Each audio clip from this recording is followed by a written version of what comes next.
I'm Stephen John Drew from Better Podcasting, a podcast about podcasting, part of the Gonna Geek Network. Just like the show you're checking out now. Shows on the network are individually owned, and opinions expressed may not reflect others. Find fantastic geeky shows at GonnaGeekNetwork.com. You are listening to the Starling Tribune, a podcast dedicated to the Arrow TV show. I am the Green Arrow. The Green Arrow has entered through the front door. This podcast is not produced or maintained by the CW, Warner Brothers Television, CTV, or DC Comics. All characters, situations, and stories are the properties of Time Warner. I am the Oracle, and this is your Tribune. Welcome back to Earth 2's favorite newspaper, the Starling Tribune. I am the chief editor. My name is SP, and your other award-winning reporters for this episode 234 of the Starling Tribune is Chris. Rematch? Every time she said that, and I watched it a couple of times, I was thinking this is definitely a rematch for something, and we got it at the end of the episode. And welcoming back to the show, the award-winning chief news anchor, Michelle. You really know how to take the fun out of everything. Me? I just introduced you and welcomed you back as award-winning news anchor and everything, and this is how you greet me back? I'm really talking to my pancreas, which is, causing all these problems. I see. Well, it's great to have you back on the show, Michelle. We definitely missed you last week. Well, I missed you guys too, and I'm glad to be back. All right. This podcast is recorded on Saturday, March 30th, 2019, live on www.geeks.live. That's right, SP, and this afternoon we'll be discussing the most recent episode of Arrow, as well as news, interviews, articles, and announcements that have dropped in the past week that probably will impact the greater episodes, greater universe. So that includes Arrow, The Flash, Supergirl, Legends of Tomorrow, and any other show they decide to add between now and when we record this next episode. If you're new to the show, thank you for searching us out on the internet and joining us. After the show, you can check out our content at GonnaGeek.com, where you can also find other geeky videos, podcasts, and articles. Thanks, guys. It's good to be back. Michelle, why don't you go ahead and break down this episode of Arrow that we watched this week? Sure. It's called Inheritance. It's season 7, episode 17. It aired Monday, March 25th, 2019. It's directed by Cassia Pruti. Credits include 3 Banshee Origins, 1 Arrow, and has been a costume designer on 15 episodes. Written by Sarah Tokov. Credits include 9 episodes of Arrow and is also an executive story editor. And Elizabeth Kim. Writing credits include 3 episodes of Arrow. We are in the season finale standpoint and spring break functions within the year. So there was only 2 episodes this past week on the CW that were comic book related to the DC Comics. The first of which was on Sunday. Supergirl had the 15th episode of the 4th season called The House of L to a live rating of 1.12. And then this episode of Arrow aired Monday, the 25th of March, 2019 to a live rating of 1.01. I will call that a victory. We had 2 shows above a 1 rating this week. Yeah, with all that basketball stuff going on. I think the basketball really impacted Supergirl, if anything else. There was no basketball on Monday, but then again, people were hungover and wanting to go to bed early because they stayed up late watching some cliffhangers. So yeah, I'll give it that. We definitely had some basketball related issues and spring break because kids are on spring break. They're away on spring break with their parents. The college kids are wherever. So yeah, I think the live rating was down, but given that, they had great ratings. We often start our discussion about the major theme of the episode, and we've related the theme on all these shows to the title. So we're going to start there. Inheritance is the title. So, Michelle, what was the meaning of inheritance?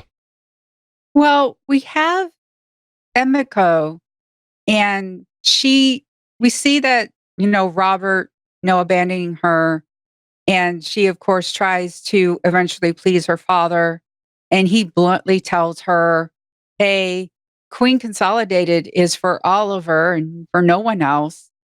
And she ends up going to the Ninth Circle.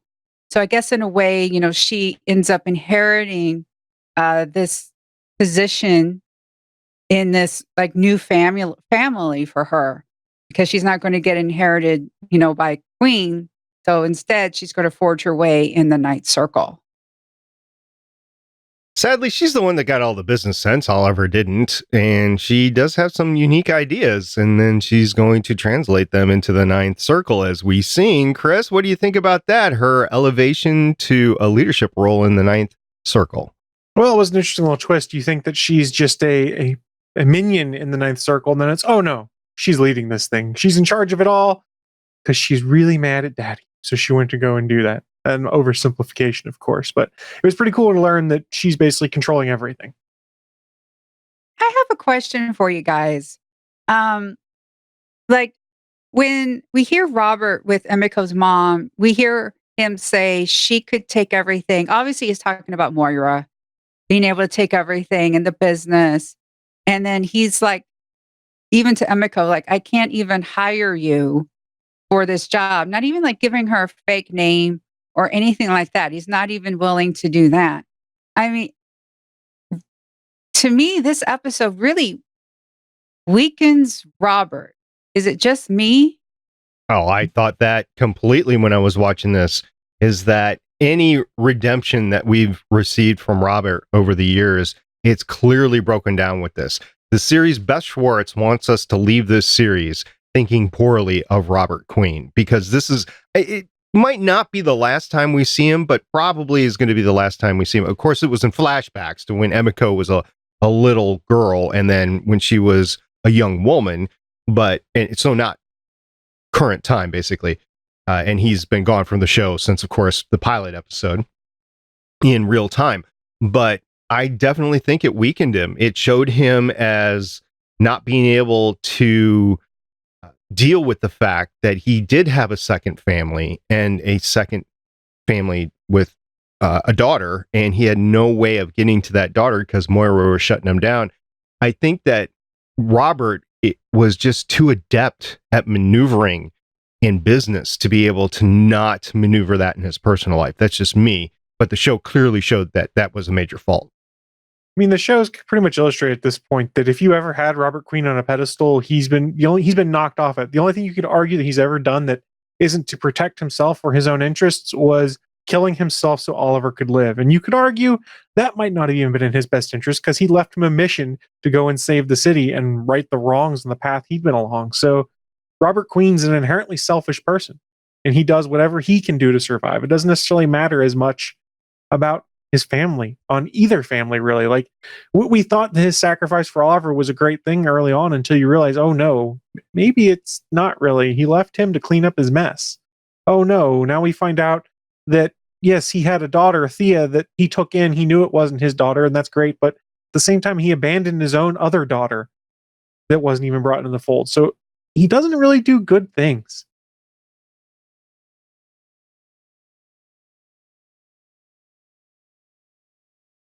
Well, we had some fights this episode, and I didn't pay too close of attention on these fights, but I did enjoy them, the experience as we were going through it. And the first fight is not necessarily a fight, but we learn out later it really was the training scene with Oliver and Emiko in Emiko's hideout, whatever you want to call it. We didn't really get a name for it. And Oliver is teaching her the ways of fighting, and she claims to be kicking his butt. And they have this little, in like the West Wing, they called it a walk and talk. I'm wondering what to refer to, like the fight and talk. I mean, Chris, what do you think? What would you call that? Ooh, fight and talk. We need to find something that rhymes. That's the problem. Yeah, so we'll keep on our eyes for that. But that was clearly what was going on. They were training and they were talking back and forth. And for Emiko, it was a lot more serious. With Oliver, he was just trying to learn his sister. So, Michelle, during that scene, did you get the sense that Emiko had something to hide, something underneath the surface? Yes, she was able to deflect not only Oliver's blows, but also his questions. She got him to admit that Talia taught him Taekwondo, and he tried to get more out of her. And it was more like, oh, there was this guy and it's complicated. And like, that was it.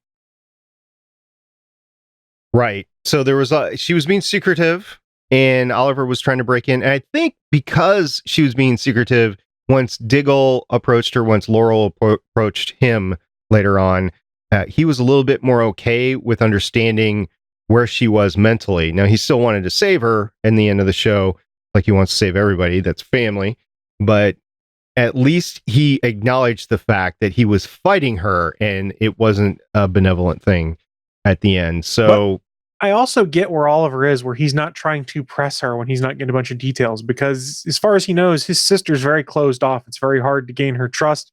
And the fact that he's getting to talk with her like that in his mind is probably steps towards something else. So I kind of get why he wouldn't want to press and be like, well, tell me more about this person that trained you and try and find things out, because she's liable just to step back and walk away based off of past behavior. So Oliver Queen's kind of in a difficult spot there. It's okay, I want to get to know my sister better. She's not really telling me everything, but if I push too hard, then I can't keep getting to know my sister. we also learn later on, and we'll get back to the fights in a second, that Dante is the one that trained her, at least initially. We have not seen, correct me if I'm wrong, guys, we have not seen Dante have any fight moves. He's always being protected and wheeled away. But supposedly he is the trainer of Emiko. So I'm wondering at one point in time, we're going to see Mr. Highlander himself actually get in the action. Didn't we a couple episodes ago see him do his knife action against Lila? Like we saw that part. Okay. Yeah, he's very adept at throwing knives. We know that in knife play. So, okay. Yeah, I'll go with that. I'm wondering what other things that they're going to have him or a stuntman that looks like him do in the future, because you know he's going to be involved in the fight. The character is going to be involved in the fighting at some point. There was also the fight at the chemical depot where they were trying to get the materials for the sarin gas, and there was, I won't call it a fight because it really wasn't a fight, but there was the break-in at Palmer Tech as well. So those went okay. The big fights, though, in this episode were when Emiko and Oliver were fighting in the Arrow Cave, and then when they reprised that fight on the abandoned airfield later. I really liked the cave fight because it seems as though like they were like catching each other's arrows and whatever, but it ended with Oliver having Emiko in his trademark neck breaking move, you know, that hold that we've seen since episode 1, season 1. And he hesitates because obviously that's his sister, and she is able to, you know, take advantage of that and get away. I like the catching the arrows and deflecting the arrows sort of thing, part of that fight. I had to watch it like 3 times because I was like, okay, this is great. And then I noticed that the very last episode, the very last arrow of Emiko, it was real. And it was real because Oliver's grabbing it and it jars the entire bow over to the side. I don't think they could have done that with CGI. I think it had to have been a real arrow. Now, the tip might have been rubber, plastic, whatever, but I think the shaft itself was sturdy enough so that it could yank around that entire bow. So that was pretty cool that they did the CGI arrows up to that point. And you're right, I noticed the neck hold where Emiko, you could clearly see like when somebody's straining to breathe and, you know, all the blood's going to their head and staying there and not allowed to go down. It was a make or break point for the fight, and I think Oliver let her go at that point. Yeah.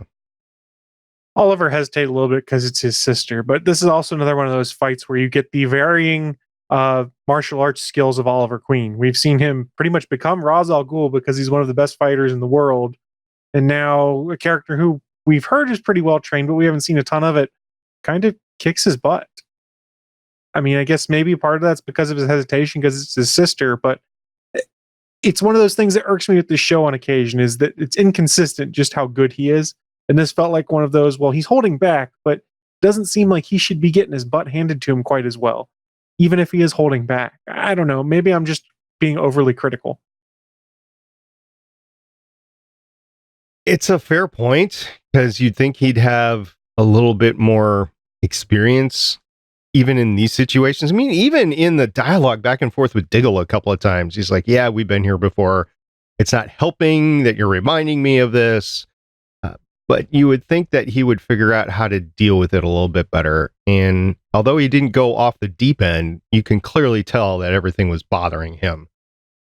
Also, one last note on the fights. So Oliver is going after the drones. We'll get to the drones in a bit. But Oliver's going after the Palmer Tech stealth drones. Felicity turns off the stealth, and Oliver starts shooting the drones. He gets 7 of the 8 drones. This is all feasible in my mind. But when you take a look at Oliver shooting the 7 arrows, that film was obviously sped up. You could tell by the way he's blinking in the shot. And it bothered me a little bit, because they have done such a good job of portraying real stunts this whole time.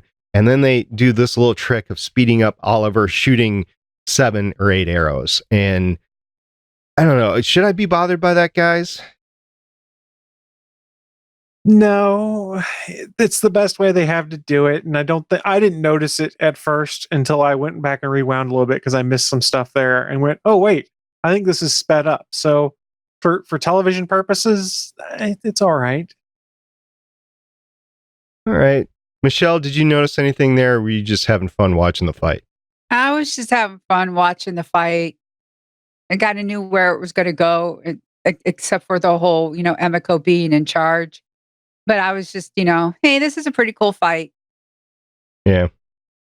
So drones, yeah, that's pretty cool. Those were, standard fake drones or run-of-the-mill drones. They weren't anything spectacular or anything like that. I should know because, I fly drones and everything. But the stealth stuff on there, that was pretty unique. As far as I know, we don't have any stealth drones flying, and not that size anyway, flying around. And as far as I know, we'll leave that lay, but yeah, the drones, okay. Now, because I've flown drones, I will tell you that usually their range is limited to that size, probably about 25 minutes of flight time. Their top speed is about 35 miles an hour. So if they're way out of town, I don't necessarily know that they could get from point A to point B and have any discernible distance between the two. So I'm just saying that because I fly drones, I was taken out of that part of the plot a little bit, but that's probably just me because I fly drones. Well, this is the Ninth Circle, so maybe they have, Supercharged batteries. Yeah, supercharged batteries, special little, microchippy things, everything smaller. So maybe, it's that. Okay, we'll run with that. We didn't get any flash forward this episode. I was a little bit disappointed on that, but it seems as though we just had a complete full episode in the future. I was willing to let it slide. I'm hoping that doesn't happen too much, that we actually do continue the future plot. Michelle, you weren't with us last week. How did you feel about not getting that flash forward plot in this episode after what we witnessed last episode? I liked it. I liked the whole just one episode in the flash forward. It was interesting seeing everyone come together. We had the verification that definitely, Felicity is in charge of Archer. She regrets it. And like I've been saying, I wonder if we're going to be getting a Ninth Circle. Like ever since we had the mention of Dante, in previous episodes, I've been talking about the Ninth Circle. Are we going to get it? And now we finally have the Ninth Circle mentioned and such. And considering what happened last week, I'm wondering if, because we learned that Emiko had a chance to warn Robert about the Queen's Gambit, because that's that little gift.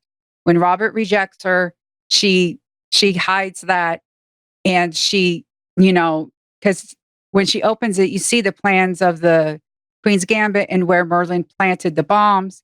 She could have, did that, but he was like, you know what, Oliver's my kid, you're not going to get anything. And so she's like, okay, fine, die on your way to China. And it's just like, so the Ninth Circle has known about Star City and the Queens for a while. I'm wondering if what happens in the future, I'm wondering if this is a result of what the Ninth Circle is going to be doing here in the present. And then what they're doing here leads to like the rise of the Glades and stuff. Okay, great question I have on the Queen's Gambit. I was under the opinion that the Ninth Circle was telling her to plant those bombs. So she was the one that sabotaged the Queen's Gambit. Did I misread that? So it's something the internet's kind of questioning right now, because remember, up until now, we assumed and been told it was Malcolm Merlin responsible for doing that. And then this week's episode kind of seems to retcon that a bit to make it seem like it's Emiko and the Ninth Circle that did it, but made it look like Merlin did it. So I don't know. And the internet is also kind of collectively doing this little head scratch going, what's the actual case? If you see in the black envelope when she has it on the table with her meeting with Robert. Mm-hmm. And then he says he's going on the trip. And he's like, is there anything else? And she takes that envelope and she hides it. And she's like, no, there's nothing else. When she opens it, you see on there the explosive charges and it says Malcolm Merlin on there. She burns that. She could have warned Robert that Malcolm Merlin had planted those bombs.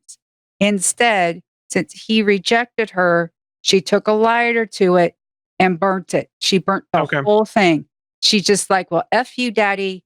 You're not my family. The Ninth Circle is my family. And that's what she does. She burns that whole Queen thing, everything that's in there.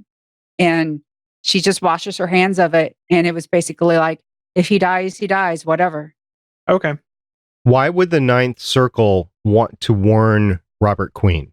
It was, remember Dante says, there's no split loyalties. The Ninth Circle is your family. Here is our gift to you for joining us. So it was one of those things of, we want you to be a part of it. The Ninth Circle, one of the things that it does in the comic book is it plants people in positions of power. So if Robert would have accepted Emiko, that would have been okay. She would have been a plant of the Ninth Circle in Queen Consolidated. So she could have still been with the Ninth Circle. She just would have been doing their bidding while working in Queen Consolidated. But that was their gift to her. That's what Dante says. This is our gift to you. And it was her gift. It was their gift of, getting some sort of power within Queen Consolidated. And that information was their gift.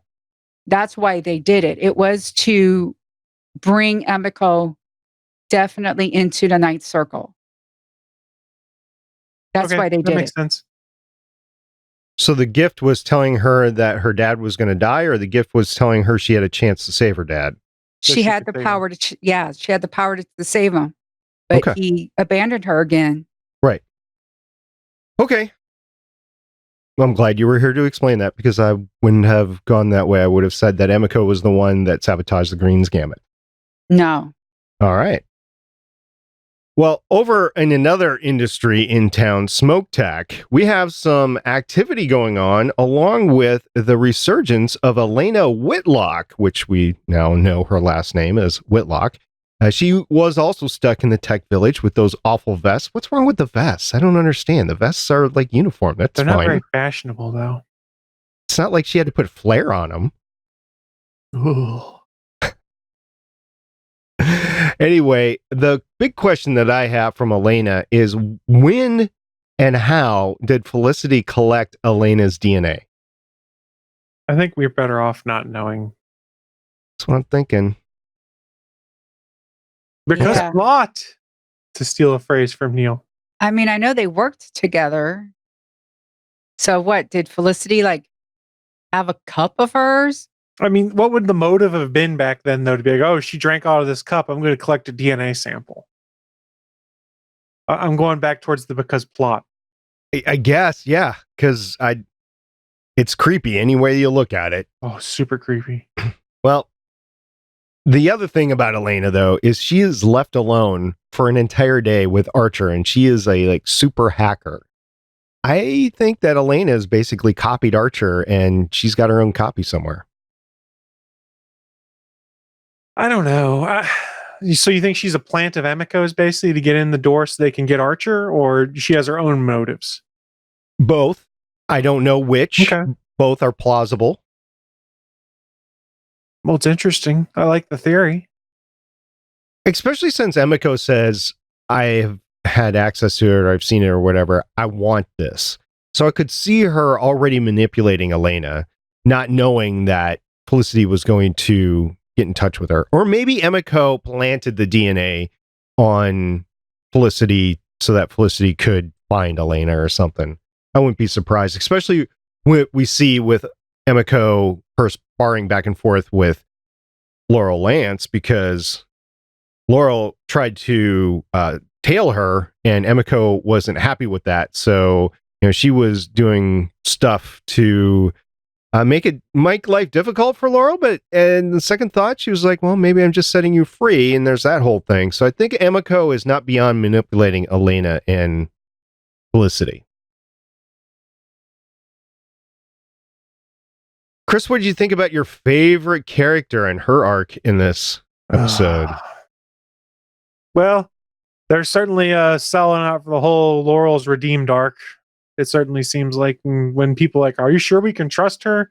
You have Felicity coming to her defense, and they're just going, well, she's changed a lot. Yeah, she's still a murderer. She still killed lots of people.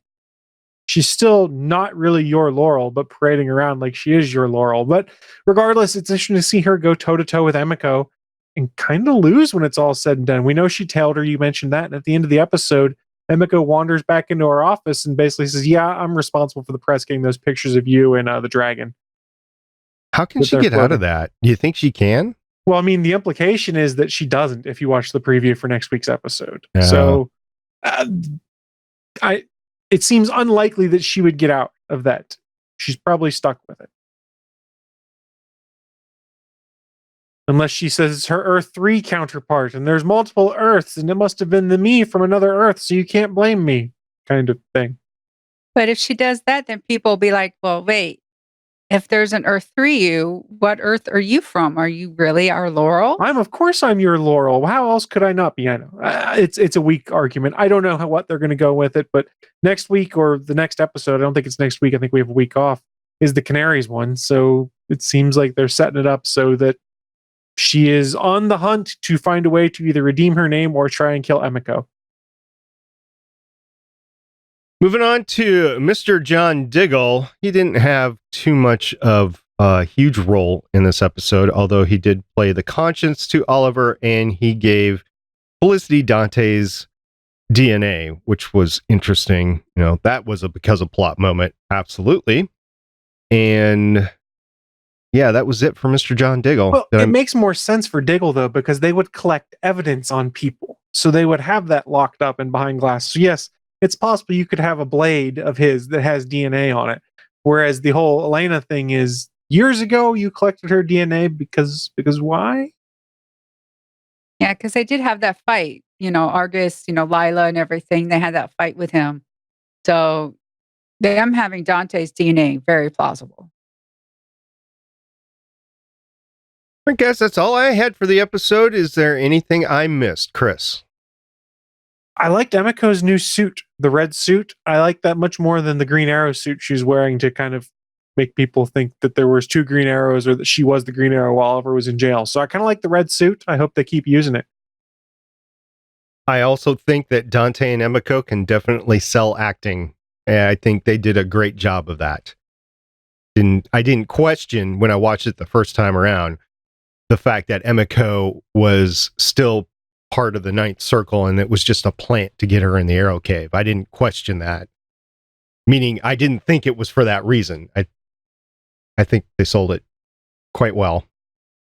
Michelle, anything that you would like to have a second round on? I think learning that Emiko is part of the Ninth Circle explains why we don't see her in the flash forward.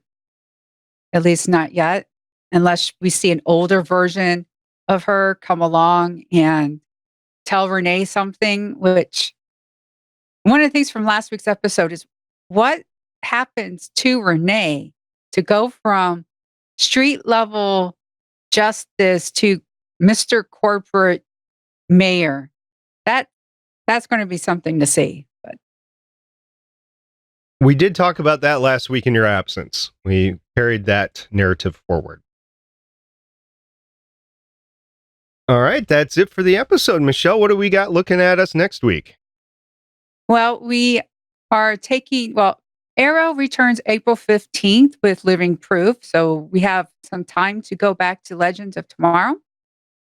Tagumo Attacks. It's season 4, episode 5. It aired Monday, November 19th, 2018. Following Constantine's sacrifice last week, the Legends will need some major magical firepower to help get their new friend back on his feet. It's directed by Alexandra LaRoche, written by Kido Shimizu and Ubay Muhammad. That's right. And we are set to start wrapping things up. It's a quick episode this week. We got to go in depth on a few things. So thank you to everyone who did join us as we record this at a slightly different time over on geeks.live, where we stream this show live every Thursday night normally. Also, thank you to everyone who went to starlingtribune.com, downloads the audio replay, or catches the video replay over at youtube.com/GonnaGeek. If you happen to have an Amazon device, you can enable our podcast as a skill, which will give you full player control. It's a little bit different than normally listening to a podcast on there, so we encourage you to do that. Also, we love using our Discord server, which you can find at GonnaGeek.com/Discord. There is a special channel set up for Starling Tribune chat, as well as a general TV and film channel to chat all this stuff as well. And remember, you can always catch us as we record live at www.geeks.live. Normally, 7:30 p.m. Eastern, 4:30 p.m. Pacific on Thursdays. This was a little bit different because, well, life. We would love to hear from you. We are the Starling Tribune on Facebook and Instagram, at Starling Tribune on Twitter, and you could call us at 612-888-CAVE. That's 612-888-2283. Well, this brings us to the end of another great episode. Any last words before we sign off? At Stargate Pioneer. Hashtag sped up arrow shooting. At the Chris Farrell. Hashtag Haas withdrawal. And I am at Michelle Ely, signing off with hashtag creepy DNA collection. Oracle, I think we're done here. This was the Starling Tribune.